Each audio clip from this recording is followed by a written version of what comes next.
But I'm pumped to be here with Doom. I'm a big fan of his from the Twitter world. I'd meant to hang out with him earlier, didn't have the chance. And like I was telling Omar just now, who might go by Doom, I'm about to ask him. I can go either way, man. Either way. I like Doom. I like Doom a lot. You know, as a fan, you know, it's fun to watch the top players and everything, but as a level and a fan, I'm more interested in people who have a goal, and I think maybe they have a chance, and I know that it's a struggle, and I kind of can see my own struggles and their struggles, and that's what's interesting to me. And especially after Magnus abdicated, what is there? What is there? I need somebody like Doom to follow, right? After Magnus blows it, what am I supposed to do?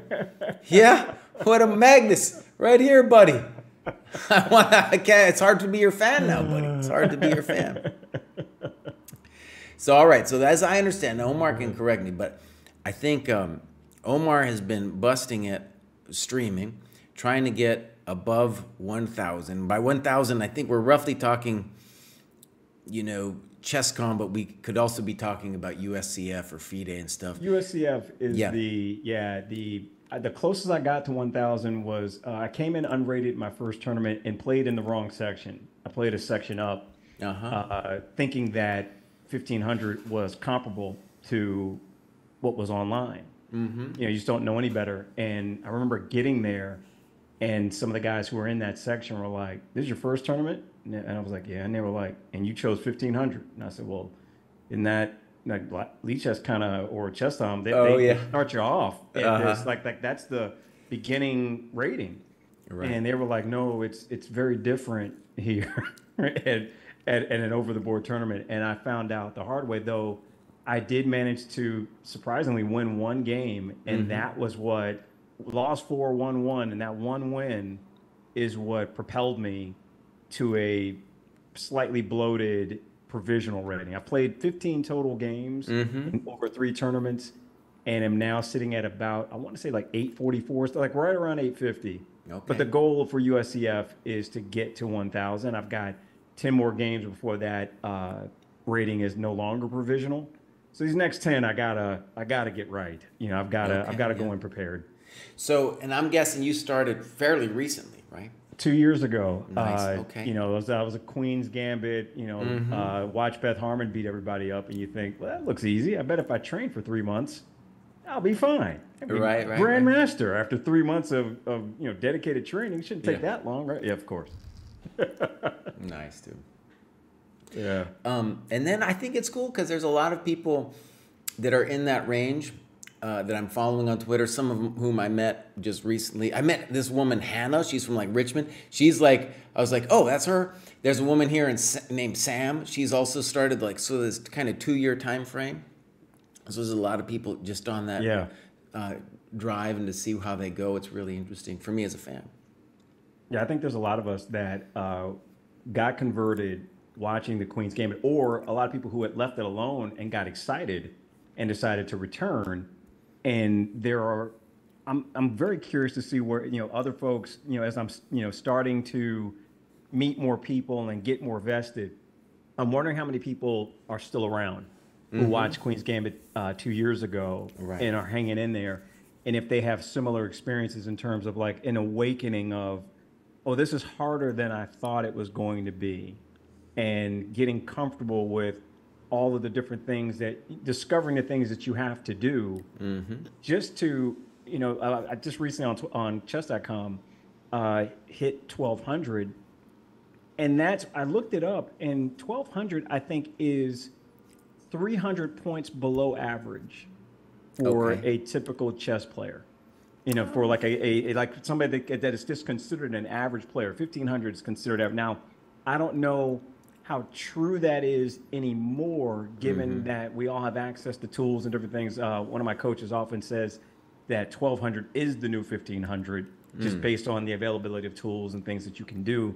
Particularly things like ChessDojo. Like, people have access now to wonderful opportunities and tools and just training and so forth, where you can get really good or better. You know, you can punch above your weight class, so to speak.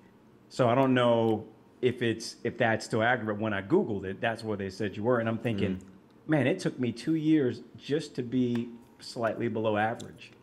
You know, Yeah. and that's something you have to become comfortable with as you like progress on your journey. Mm-hmm. That's hard. Well, first of all, dude, 1,500 is definitely not average. I think that's like back when I was a kid. That's what people used to say, 1,500. That's not true at all. Here's a fun fact that we learned when we were creating the dojo. Average ChessCom rating. Now, you got to imagine with ChessCom rating, you're talking about everybody. Because there's all kinds of people who just log in once to play. But that average rating is around 750.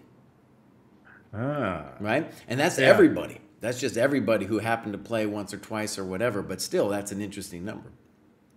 Oh, yeah. I never really thought about it quite like that. Yeah. Yeah. Okay, well, let's get into it, dude. And I think Okay. I'm going to give you a little bit of tough love, okay? Because I think if I tell you a couple things and you follow them, Yeah. I think it'll really help. Now, a lot of these things basically is the advice of the dojo training program, but I'm not trying to sell you on the dojo training program. I'm going to try to sell you on a couple basic things, though. Okay? Okay. All right.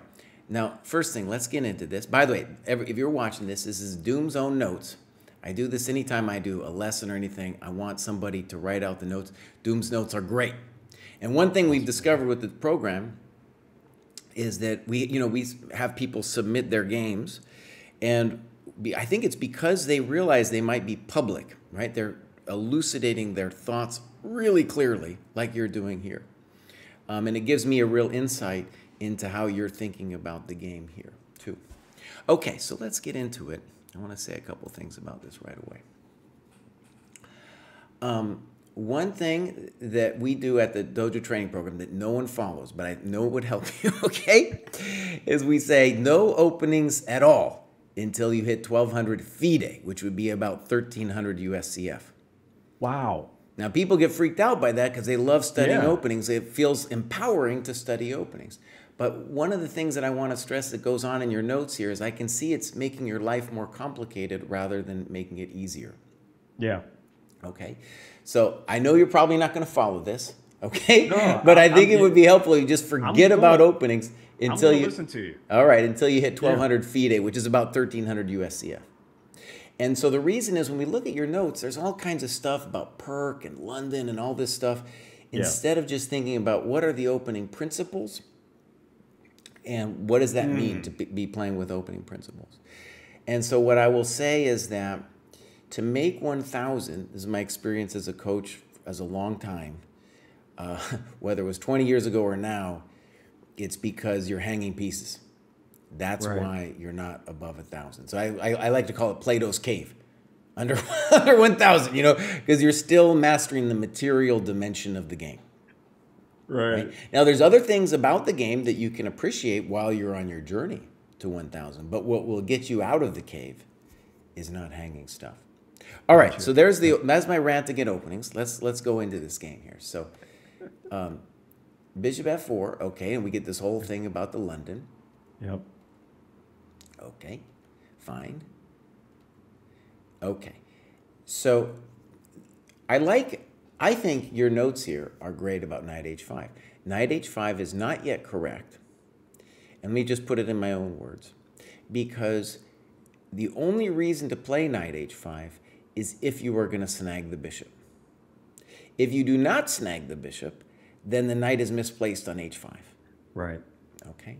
Now, one thing about this knight h5 thing that's interesting to me is I'm going to go ahead and guess like you had seen it in a different opening. Oh, it's done to me all the time. All the time. I play the bishop's openings, but it's usually coming from the other side. Okay. And, you know, a player will play, because when you play the bishop's opening, you know this, it's typically sitting on, what is it, c4? You're playing bishop c4 as your second move or something like that because you played e4, then bishop c4. Yeah, okay. And so you'll get the knight c6 sometimes as a response, and then knight a5. And so that's where this idea was even born out of I'm like, well, wait a minute. They always play this annoying knight move against me. I wonder if this is something here. And this is the danger of me playing classical with more time to think than I'm used to having because of how much blitz I play. Uh-huh. And so I go in with the mindset of I'm going to be disciplined, I'm going to develop, I'm going to do this and that. And then what happens is I get, I'm aggressive as a player by nature just anyway, but I don't know enough to really capitalize on my aggression. What happens is I get bailed out because my opponents make more mistakes than I do. And that's the most of the games I'll win is because somebody hung more pieces than me or Right. made more mistakes than me. Yeah, and that's you'll the win a path. game, but you won't get better. Right. So And I that- know that, and I do it anyway because it's too tempting to go and get. And I think as you read my notes, I say it as I'm looking at it like, I can't believe I played like this. Because outside of it, I'm typically very logical, like, because I know that these are the things that you're supposed to do, but I have not developed enough discipline to do it. Now, what's interesting, Jesse, is that if I'm in an over-the-board tournament, I don't play like this. It's something about online. Over the board, something about having a physical chess piece in your hand that you just don't want to give that up. I'm a lot more careful over the board. But online, I'll take risks. And I think I don't know why I have not developed that discipline. And I think this is why, like, it's weird with ChessDojo. I know it will help me. I've just got to develop the patience to actually sit down and play the right way. So that's really why I'm so excited to talk to you, because this is something that I know that I need, but I have not utilized the tool because I signed up for it, but I never really got going the way that I needed to. And that was something that I definitely wanted to talk to you about today. Yeah, we will. So first of all, I don't want you to bust your balls too much about knight h5. I think you probably didn't see bishop g5, right?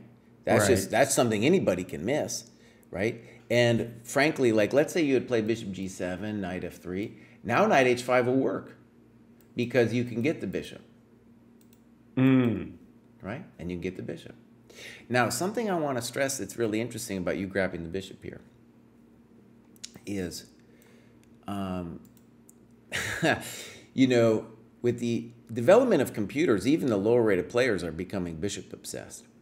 But it's important to see that, I don't know, at the time of Smyslov and Botvinnik, they actually thought the knight was as good as the bishop. It wasn't until Fischer came along that people became obsessed with the bishop. So you got to say to yourself, wait a second, Baus. Okay, maybe the computer knows how to play with the bishop, but if Smyslov and Botvinnik thought it was equal, then for me it's basically equal.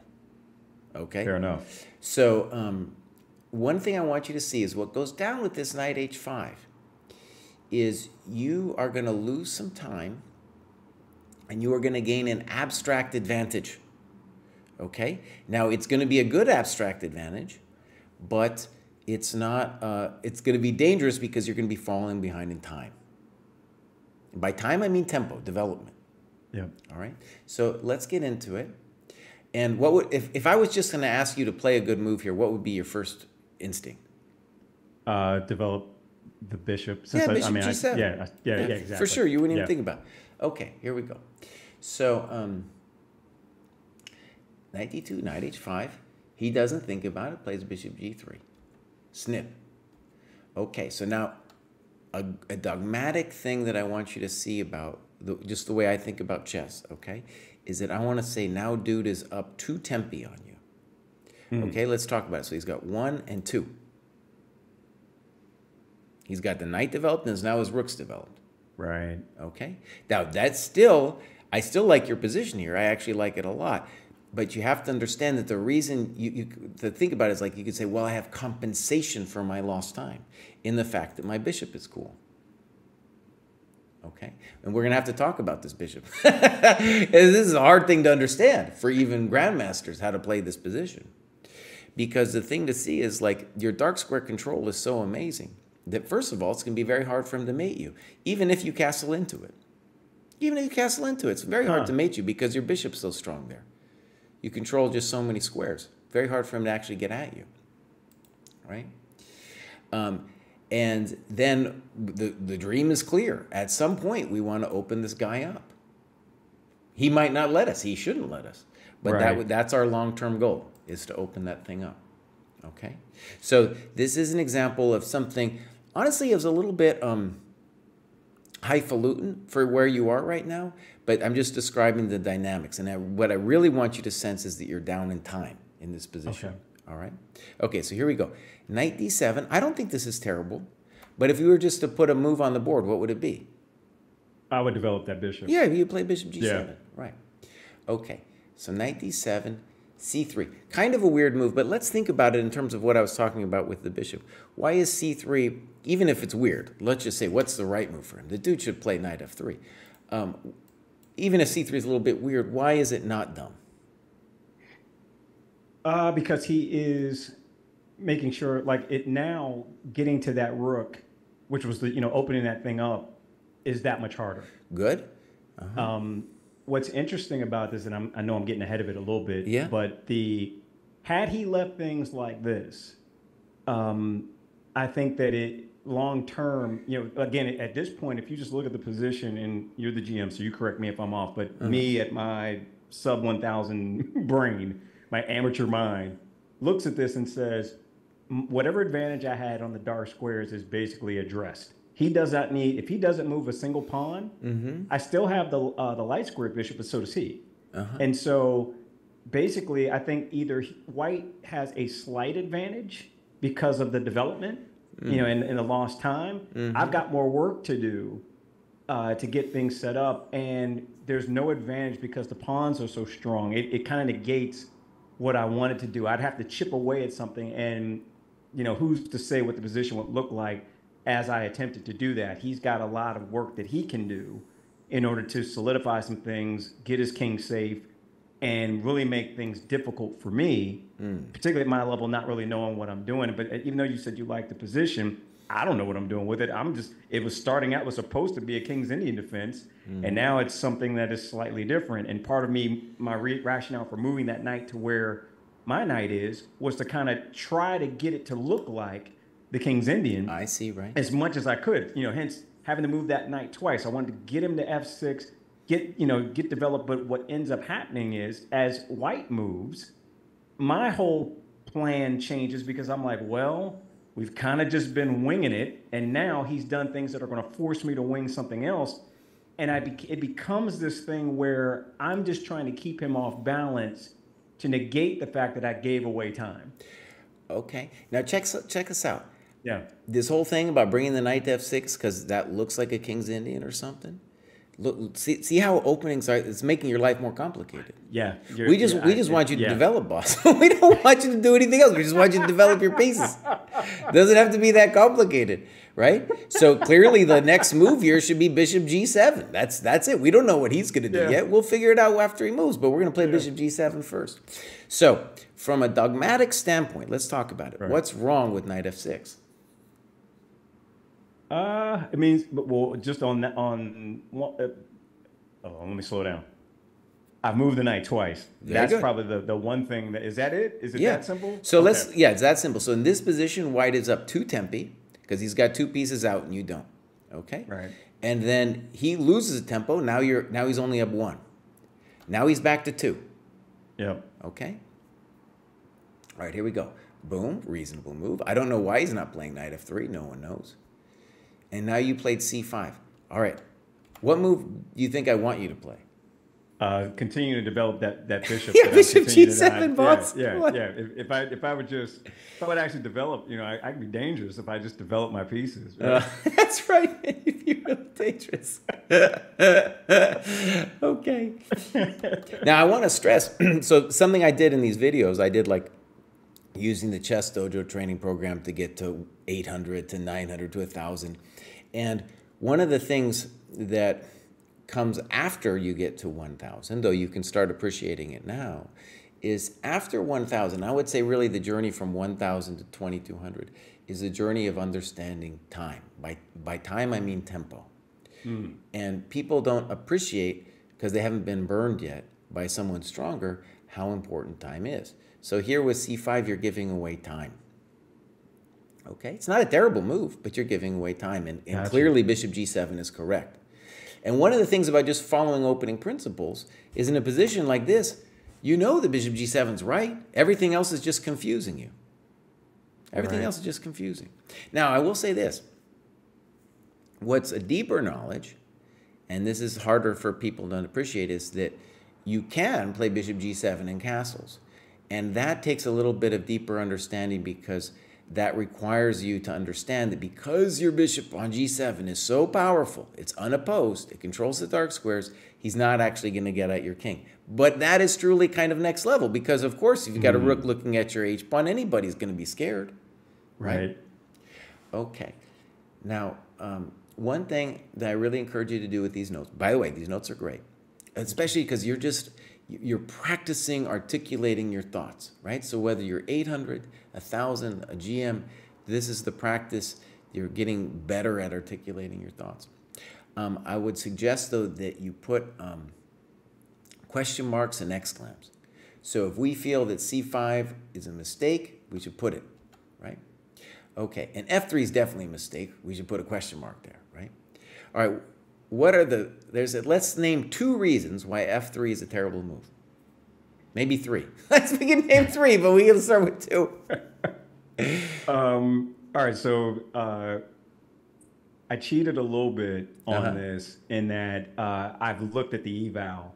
So, yeah, and I know that one of the things you'll see in my notes is that with each pawn move that white makes, it kind of lets me off the hook, because mind you, when I did my first pass on this, I did not really think of it that way. But as I went back the second time through and I started looking at the eval bar, like I turned that on and I started looking at some of the master games, if there were any, or some of the other games that, would be in a database relative to this. You're looking at the eval bar and you're like, well, wait a minute. You start to see that you're, almost like a point up. Based on every single pawn. So every pawn move that white made sort of let me off the hook for all the time I was giving away. So I don't know if I'm articulating that right, but that was my takeaway. Okay, so let me just say that his other pawn moves were fine. This one, however, is a disaster. So let's try to name why it's a disaster. Okay.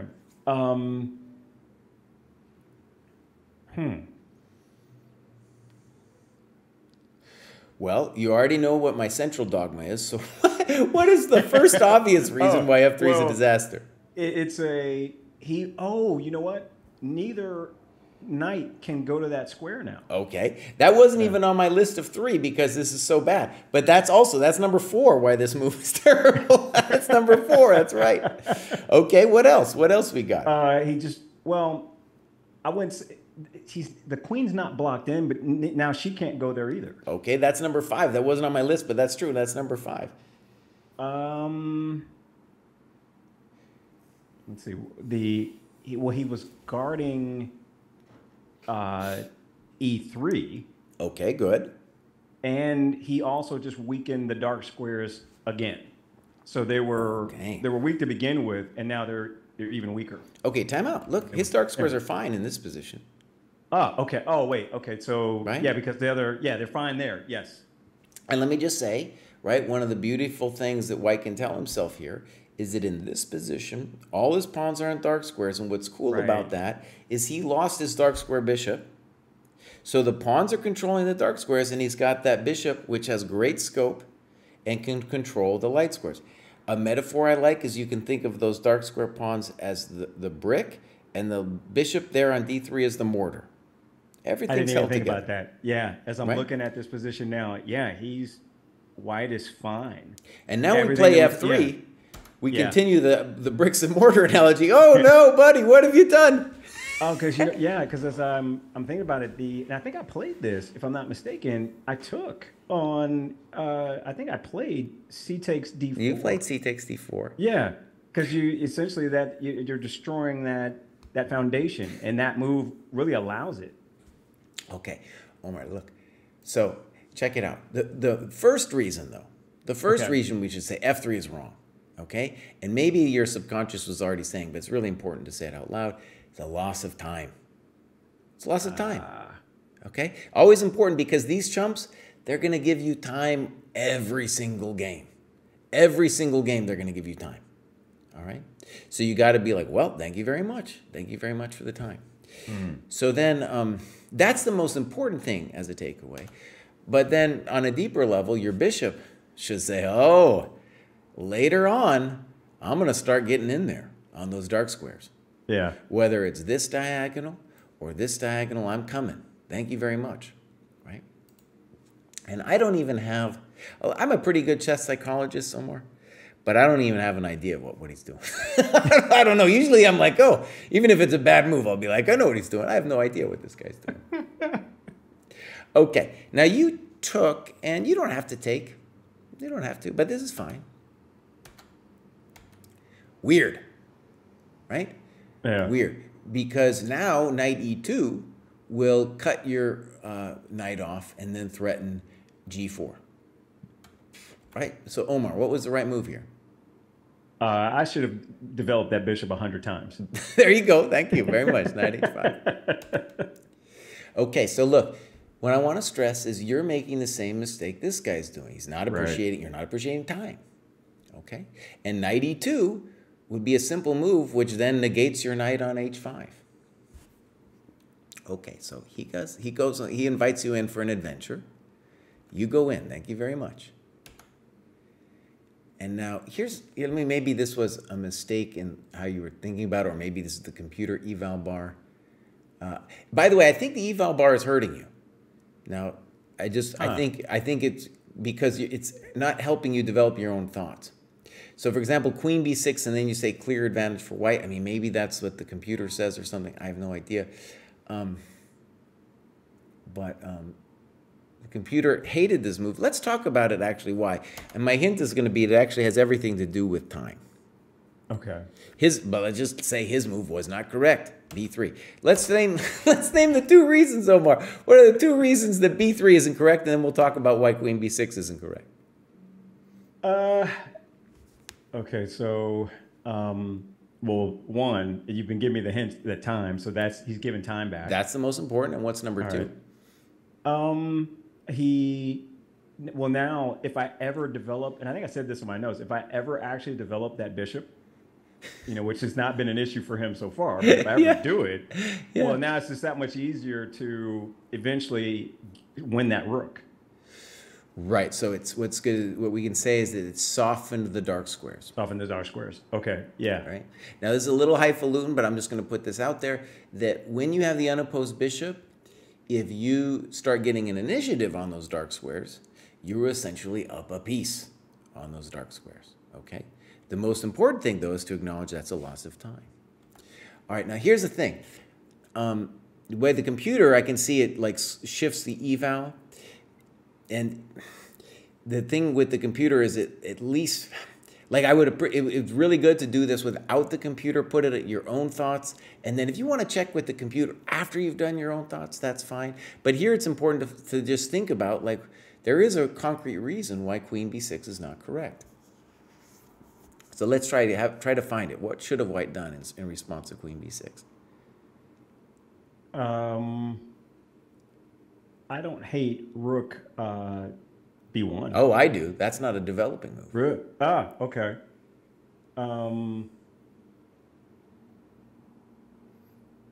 Yeah, I'm going to go turn my light on. Maybe? What's that? Oppose it with the queen? You'll find something better. Okay.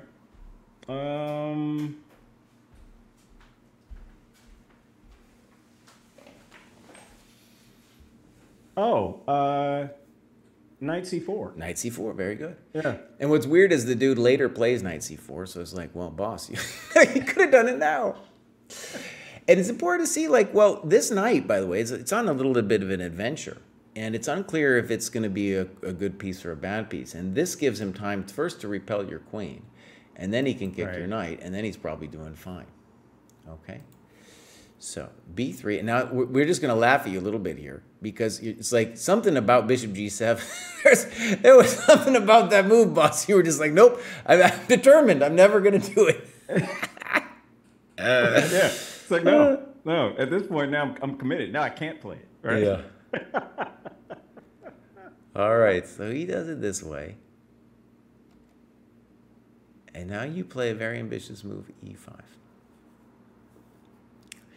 Now this move is scary to me, because if you played knight d5, you still hold all your advantages in the position. And maybe you're even making him worry about b5 because this is tender. So what I'm trying to say is e5 might be a good move, but what I want you to see about it is that you are now opening up the windows to your house before you've completed your development, which just makes me nervous. Right. Okay. Now he takes, which I'm not thrilled about. And one of the things about this takes, first of all, is unnecessary. But second of all, this is going to be a little bit highfalutin here. But what I want to say is, when you got the bishop, one of the things that Fischer kind of proved was, even if the position is closed, you can play with the plan of opening up later. And when you're playing a chump like this, what does he do? He's just helping you open up the bishop.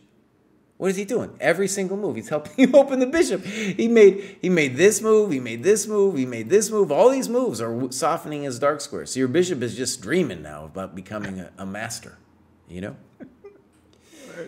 Okay, so here we go. Pop, not thrilled with this move. Why? Because it's not a developing move. Right. And then it's like, it's funny, this bishop c5 maybe, but like, we don't know. We don't know, Omar, why you didn't play bishop g7. no one knows, man. No one knows. Yeah, no one knows. I feel like, at this point, I couldn't ever play it because I was committed to not playing. Right. No, in all seriousness, it's a mystery to me. Looking back, it's almost like I'm having an out of body on this, going, I should have played that ages ago. Yeah. I don't even know what I was doing or what I was thinking on that. And I played the game. Right. Now, what I'm going to say, too, is I'm just going to guess, you can tell me if I'm wrong, that you just blundered that he could play queen takes e5. Yes. Yes, I did.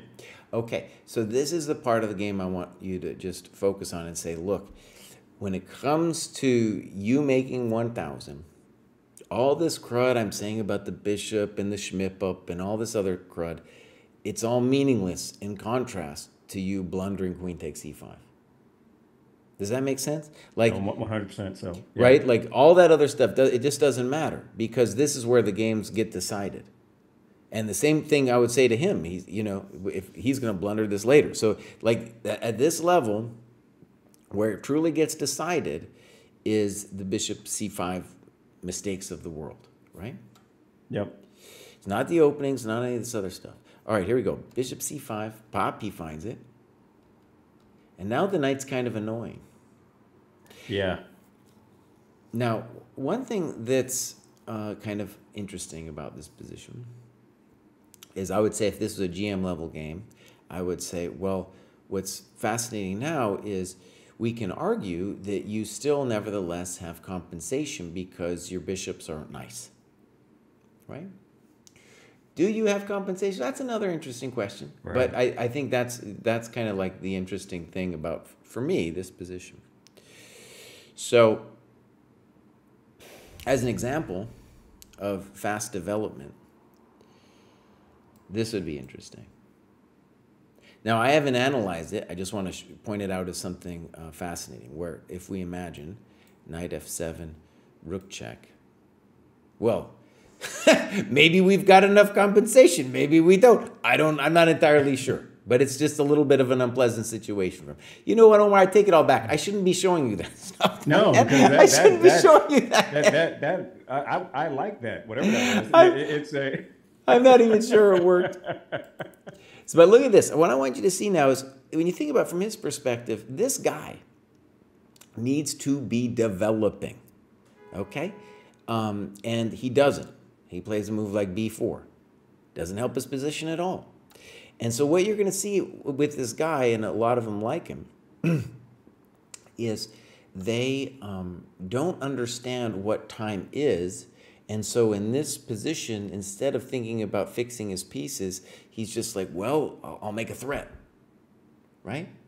He's got to be fixing his pieces. The easiest way to play would probably be g3, just kick you out of there. Yeah. Go away. All right, here we go, b4. Okay. Okay. Now, you now play knight g2, and I have some sympathy for this move. But after king f2, you're going to have to go back. Yeah. what would have been another way to come after the guy here? To get more of your pieces involved. That's my hint. Castle long. Okay, or rook c8. Yeah, or rook c8. Right? Yeah. Because he's got a lot of questions to answer after rook c8. And the dark squares are all very soft. Now, okay, let's see. Snip the pawn. Okay. And now we get this situation. And here you're playing too fast. Now, interesting position. What was the correct move here? As opposed to trading the... As opposed to castles long.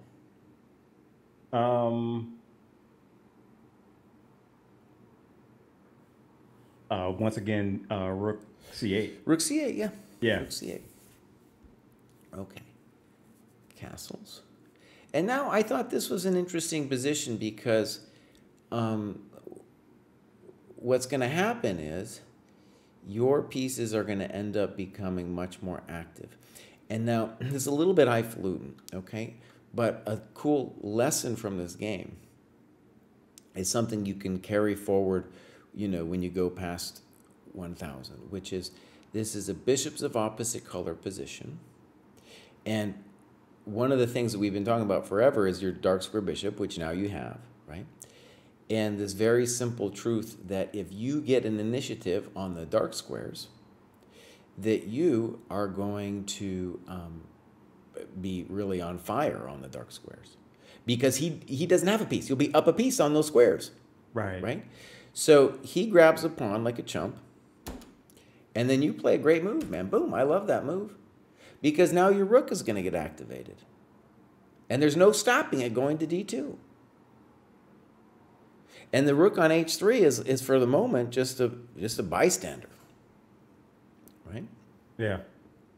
So this is a great example where you now have the initiative on the dark squares.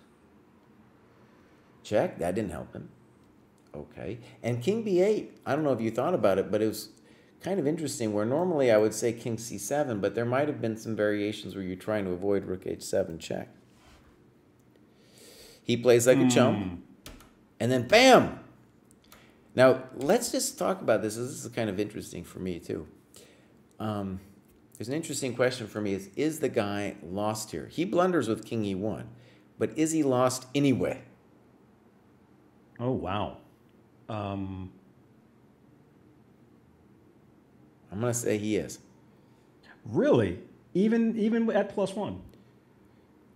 Right. By +1, you mean because he's up a pawn, right? He's up a pawn. So he has to go here. And so you have the 7th rank. You have the initiative on the dark squares. Yeah. And I don't think he's getting out of this one alive. Yeah. I think, yeah, as I'm looking at it,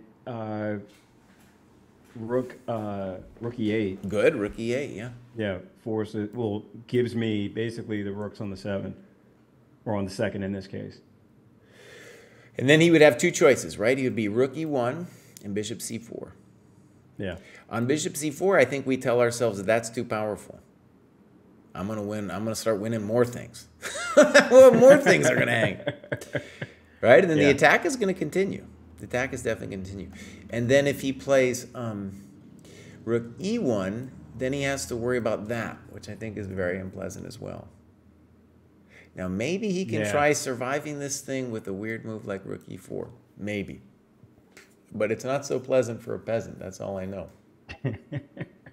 Right? Yeah. Very interesting position. Okay. So, dude, look. Great annotations. And, like, if I was your coach, right, what I would tell you is that the path to 1,000 is pretty clear. You're focusing on the wrong things, right? First of all, at all. Right? So you're playing too much blitz. I get it. By the way, I'm also guilty, right? I've been doing a little bit of that too. And when you're a streamer, it's an easy thing to do because it's fun to talk smack. Yes. Talk smack and play blitz, man. I noticed you were playing bullet like a maniac. And what's important to see about that, this is for anybody's level, is that if you do blitz, you got to recognize it's just for fun. You are not going to improve by playing the blitz. That's just the cold truth, right? There's nobody's improving when they're playing blitz. Okay, so there's that, and then actually, why don't I do this? I'll just bring in this dojo training scoreboard for a second, and I'll just show you what because so what we designed is this business here, and I'm gonna just expand this window here, maybe, and I'm gonna bring your face back. How about that? Let's bring your face back. We'll put it up here. Voop. So this is our this is for our cohort, which is 900 to 1,000, and that's FIDE. So that's maybe even a touch higher than where you are, right? Yeah. Okay, so check it out. One of the things about trying to improve, especially when you're a streamer, right, is there's all kinds of information hitting you, and then there's the temptation to play blitz, right? It's there, man. I understand. But what's cool about this is, by the way, I'm not trying to sell you on the program, but just a couple of things. No, I already got it. Okay. So I'm a fan. Yeah. Absolutely. Yeah. But just a couple things about it, right? So what we're saying here, right, is if you do the things in this, that you will make it to the next level, right? So let's just go through it one by one. These annotations you're doing, man, great, dude. I would say the only thing is you could add, the evaluations, the plus, the exclam question mark, put in like how much time you spent on a lot of the moves. But what we're saying is, like, if you do 25 classical games, right, and then review them like you did, fantastic. What you'll see is, like, your thinking will improve by you writing about it. And especially like the way you're doing it, where, like, maybe you do it for your stream, you do it for a coach. What I mean by it is your annotations, right? Just with the idea that somebody is going to see it at some point will make you be clearer about what you're doing. And what we do here at the dojo, right, is like you have to submit it to our training database. And that just, back in the day with Botvinnik, he would always say, like, you have to publish your analysis. Now, back in the day, it was only a couple people who were allowed to publish their analysis. It was hard to publish your analysis. Now, there's a variety of ways you can publish it, even if it's just on your own Lichess database, right? And that act of putting it out there in the world is really good to just force you to. So you're saying put it out there public, not just for the coach. Right. Yeah. Oh, so here, our database, I can pull that up. We can look at some games or something. But if I click on anybody's games, it's amazing the quality that that we're getting. If you know it's going to be out there. Exactly. Okay. Exactly, I got you. So this is the heart of the program, is to do this kind of annotations. I'll just say, actually, I'll just tell a quick story. I've been teaching for years. I've been trying to get people to annotate their games for me as a coach for years. And compared to the annotations I was getting as a coach, where they were just writing for me, to what we're getting here, these are much better. Like, if it was just for me, they'd be like, oh, Kraai will understand what I mean. I don't have to be so clear, These guys, whether they're 800 or 1600, they're putting in really strong work. And when you do it without the computer, it really forces you to think for yourself, right? About, like, well, what's happening in this position, right? Not just in terms of dynamics, but tactics. A lot of times people will say in the dojo, they'll be like, oh, Kraai, you don't give us enough tactics. And I'm always like, boss, the tactics are all in your own game. It's all there, man. It's all there. Okay, then we got the postmortems. And then just a little bit of Polgar puzzles. Not too many. You can see that's less than 200 of the maiden twos. And then this is this chess workbook thing. Or is that? Yeah. And that's mostly about dropping pieces. This Puzzle Rush PR you already hit. I saw that, right? And then we got the endgames, very basic endgame algorithms to do, and then you play it against other people. Classic games. It's dawning on me as I'm looking at this. Like, I did not look at this nearly as closely as I feel like I needed you next to me explaining this so that I could understand, like, oh, you check these and that's how you progress. Where I got stuck, Jesse, is 90 minutes, classical games, I think it's like 35 of them. Right. I got stuck there and never moved on mentally to any of the other pieces. And it's so, as we talked about, it's so addictive and easy to just, well, I'm gonna play blitz. I'll come back to this, but I'm gonna play blitz. And I never really got any momentum. I probably needed like a big brother in this, to sort of, phone a friend, somebody to kind of guide me through the first time, because I feel like as I'm looking at this, the structure in this is so perfect that if I actually applied the tools the way that they were designed, and now as I'm talking with you about it, it's helping me sort of understand it a bit. And this is probably just me being old, and not being as into things like Discord. Nothing wrong with Discord, but I'm old, and so I'm just not used to being involved in those types of things. So I have to get better, about the areas where the players are, to be able to engage and interact. I think I just needed somebody to kind of help me along and say, hey, here's what you do. And then once I get those, because I'm, very like a creature of habit. But the issue has been with chess, I've been developing bad habits and I repeat those as opposed to the good habits. But I think if I do the good habits, that the improvement will come as you've described. How old are you, Omar? I'm 50 years old. All right, well, me and you, buddy. Same year. Same year, boss. Yeah. And I will just say, man, so one thing is, I got to say, that Discord stuff, Kostya made me do it. Oh, it just crushed me at first, dude. It was just like, oh, I'm too old for this crap. And I have other students who are older, and they're like, this Discord's too much for me. I can't handle it. And then Kostya doesn't understand. He's like, I'm a millennial. Suck it up, boss. They don't understand that for us old guys, something like Discord is just crushing. So anyways, it's true, man. It's true. I've learned the hard way. I mean, I've learned it just because Kostya forced me to.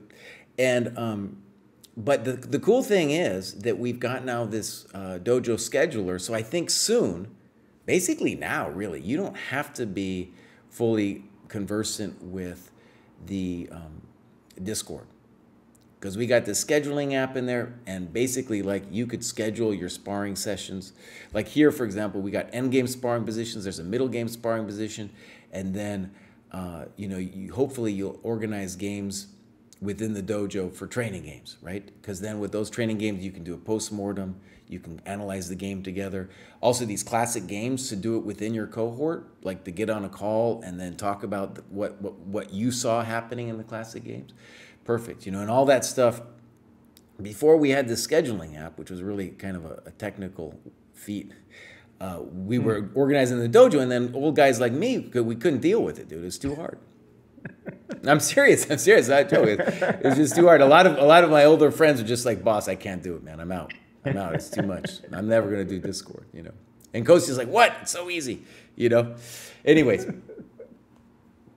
So one of the cool things, actually, you'll see about this, one of the great things I love about the program is that what it says to not do. So, for example, you look at openings. All we have is an opening principles video. That's it. And it's the same video until you get to 1200. And then at 1200, you're able to do a little bit more, And not a whole bunch. We direct you, It's like, nope, just a response to 1E4. And the thing about it is, like, you imagine, like, when you get to that, imagine not knowing anything about openings, right? And just thinking about the principles, well, then your mind's going to be engaged in, like, time, developing pieces, trying to be dogmatic with the development, not dropping stuff. And then you just free yourself from all those names, like London, and you had that whole thing, you're bringing your knight to F6, oh my gosh. Life becomes a little bit simpler. Right? And then the opening stuff you could develop later. And what's kind of cool is, imagine you do it until 1200, and then only then you start getting serious about the openings.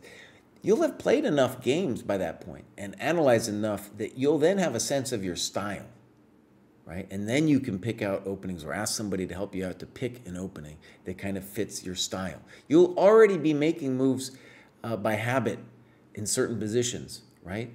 But you just won't have to look them up because you're playing a principled chess. Key thing. So the question for you on that then. Yeah. So just until 1200, and we're talking USCF or FIDE. FIDE. FIDE. Yeah, okay, so FIDE. Okay, so to that end, when I'm playing, and I see 1e4, what is the response that we're typically just e5? Any move that makes sense, it doesn't matter. D6 makes sense. C5 makes sense. E6 makes sense.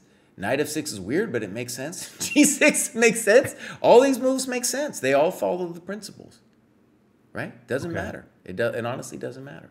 Yeah. So, but you were saying no openings. So immediately, like if I'm seeing e4, I'm thinking e6, playing the French, right? But you said no openings. So how does that work then? But imagine you didn't know about anything about openings, right?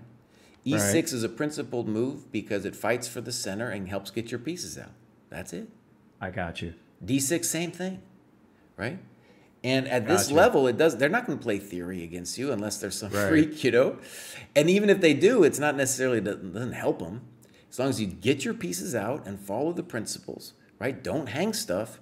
Boom, you're going to make it to 1200, and then you can start studying openings, right? Gotcha. And these other things in here, like, the maiden twos and stuff, then you start getting some board vision developed as well, Some really interesting board vision happening with the Polgar puzzles. And then the best thing, of course, I just want to stress is when you do these annotations, you're starting to develop as a chess thinker.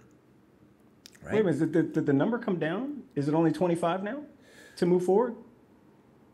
I don't know what you mean. 25 games. 25 games in, check it out. So in the one from 900 to 1,000, you need 25. Gotcha. Right? Okay. When you go up, here's the cruel truth of chess. Now you need 30. And why? Because every time you go up, it's going to take more work to get to the next level because it's more competitive. Gotcha. Okay. Right? It's more competitive. Let me show you something cool, actually. So we go to the home page. This is like how many participants we got. But this really cool thing is for basically statistically then across the dojo, for every box you click, on average, you'll gain 4.3 points. Think about that. That's a lot of points starting that up, right? So blitz games don't get you nothing, but any of those box clips where there's annotating a game or doing the Polgars, right? Any of that stuff, boom, then you're raising your rating, And here's another. This is just a stunner right here. Look at this number now, 36,000. That's how many points have been gained dojo wide since we started. Oh, wow. 36,000. It's incredible. Yeah. I know this is what I need to do. I just need to develop the discipline. Yeah. And by the way, me too. And I want to say, I think as a streamer, you have a particular set of problems that I understand because it's so easy to be like, some guy's like, oh, let's collab together. Then your whole afternoon's done. Or they're like, oh, we should go do this funky thing. And then you go do the funky thing and your mind gets distracted from the real work, right? And you're absolutely right, too, that when you do stuff in front of the computer screen, your mind's just more distracted, right? And it's more fun to make jokes and do silly things rather than to really think deeply about anything. Right? Yeah. But that's what's going to be necessary. Even if you wanted to get good at blitz, it's important to see you still got to be thinking deeply before you get good at blitz. Like, for example, let's say you got up to 1,700 and that dynamic of the bishop versus that pawn chain thing that we talked about in your game. That would be something that you understood only by deep study and some examples, right? But then once you understood it, well, then you can do it in blitz. Yeah. And then that's what you see when you see Magnus playing blitz chess. He understands it. He can play that in bullet. He can do that dynamic real quick. He knows all about that dynamic. He doesn't have to think to know that F3 is a mistake. No, that's a dumb move. Yeah. That's right. Yeah, I'm very cart before the horse on that. You're 100% right. Jesse, let me ask you that. Well, you know what? Maybe I'm answering my own question. Yeah. I am admittedly addicted to playing. Yeah. And I've got to fill that time with something else. So maybe I've answered my own question. There's enough here as I'm looking at these boxes that you can check to fill that time. Right. And do some other things to get your chess fix. And I've been filling that with blitz or with bullet or in some cases puzzles. And here's the interesting thing. I do that up until I reach a certain milestone that I'm too afraid to lose.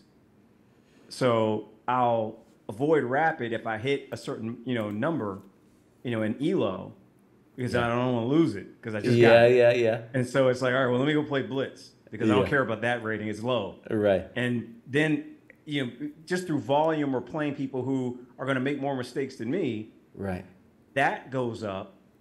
And when that gets too high, it's like, well, no, let me play Bullet because now I got to protect that rating too. Right, right, I do right. a ton of that, and because I'm addicted to playing, and Yeah. I try to find and just quick games, you can waste an entire afternoon Oh yeah, dude. and Oh yeah, really easy. develop bad habits Bad habits, yeah. that don't serve you well long term. So Right. I've got to get better at this and develop those disciplines. That's something that I just have to do. Yeah, yeah. Me too, man. And my own personal thing, and you could probably do this for your stream too, is I try to do one game analysis a week. And this is games that I've played in real life, right? And I spend the whole week doing it. That's the main thing I'm doing. And then at the end of the week, I show it to a coach.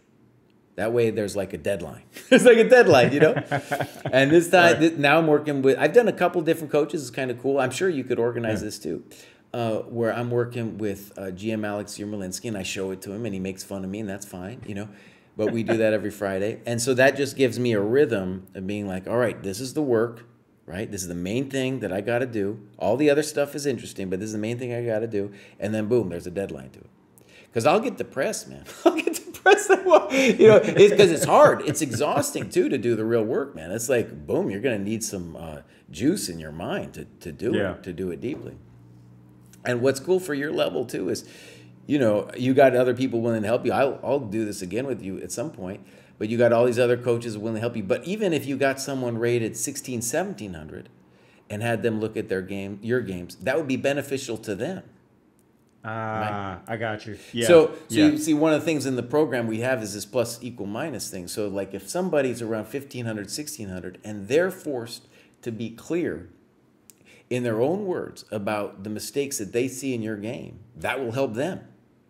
Right? Right? Okay. And the same thing goes for you. If you were teaching a total beginner about any number of things, it would force you to be more clear with them too.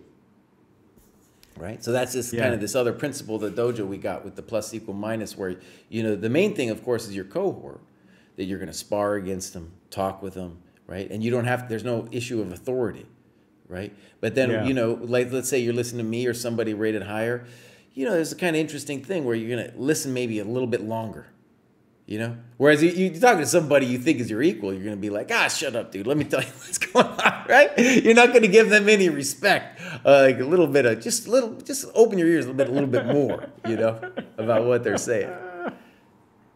Oh, that's fantastic. You're right. You're absolutely right. I'm looking at chat too, and I see that Nicholas Sloan says he's willing to help me out, and that's what I need. I think I need a buddy. Yeah, I need somebody to hold my hand through this thing, and I think if I do that, then I should be good. Yeah. You said you get January's free by using the code to That's sign up? right. Yeah. Okay. And we're trying to get people, we just thought it was a cool thing where, and like a New Year's resolution thing, get people just a taste of the program. If like the friction before was money or something, we'd give them the month and see how they do, that kind of thing. Yeah, that's really fun. And, like you said, it'd be good for Nicholas, too. It's not just a favor he's doing for you. He's doing it for himself, too. He's improving as well. Yeah. I got you. Yeah. Yeah. Okay. Yeah, dude. Well, like I said, Jesse, I already know that it's that good. I just need to use it. Right, dude. Right. It's like you bought you bought the home gym. You need to get in there and lift. Yeah. Yeah. Are you lifting too?